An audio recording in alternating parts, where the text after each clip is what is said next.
So I have very fond memories as a kid starting my garden with soil and Burpee seeds in a little like egg carton. You remember those? That's why we're so happy to take some time to chat with Burpee CEO Jamie Matikow and research coordinator Kira Silvestri.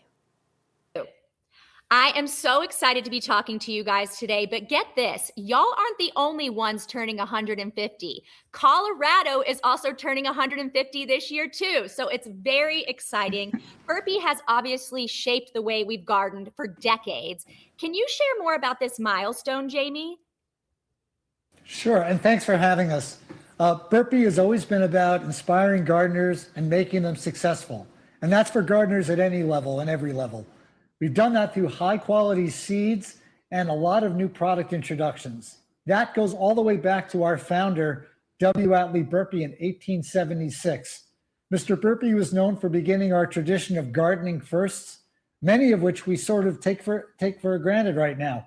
And a great example is many people don't know that iceberg lettuce was first introduced in the United States by Burpee. Wow. Over the last 150 years, that's been followed up by many other launches. And in our 150th year, we just keep up the tradition of great seed quality and new ideas like our garden sown tomato and pepper seeds, which are easy to grow, don't need to be started indoors, don't have to transplant them, you just put them right in the garden. Oh, I love that. Okay, Kira, I have a 6-year-old nephew and he loves to be outside. Do you have any tips for gardening for him, how I can get him into that?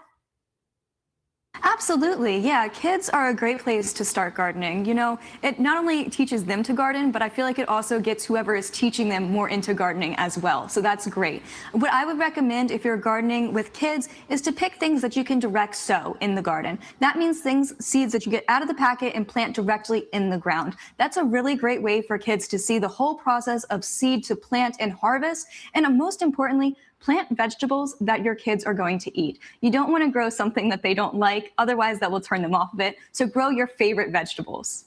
I love that. Thank you. Okay, Jamie, Burpee is doing something very special for our country's 250th anniversary. Can you tell me a little bit more about that? Of course, one of the most patriotic things you can do is to plant a garden. So in this special year, we wanted to come up with a creative way to allow people to celebrate our country's founders, ideals, and early American gardens. We partnered with great organizations like Thomas Jefferson's Monticello and George Washington's Mount Vernon, and together we created 4 unique limited edition seed collections for America's 250. 3 of these collections are combinations of heirloom vegetables and herbs. One of these collections is an all-new array of Burpee flowers. They're all available on Burpee.com, and we think gardeners will love them. Last question. What combos work really well when you're gardening in like a small space? I have a small space, so I don't have a lot of big room to garden. I do basil next to tomatoes. Do you have any other tips for like what can grow next to each other well? Basils next to tomatoes are an amazing choice. Another one I'm going to suggest to you is alyssum. Carpet of snow is one that we carry. It's really beautiful. And this trails over the edge of the pot. So it kind of gives it a more ornamental feel, but it's also a great companion plant for the pollinators. Ooh, that's great. Okay, thank you guys so much for joining us today. And congratulations on Burpee's 150th anniversary. Thank you. Thank you. Symptoms. This is the key to mind-gut connection. Many people Celebrate Burpee's birthday with a limited edition America's 250th anniversary seed collections. Enjoy your garden this year and get planting with Burpee seeds. For more information, go to Burpee.com.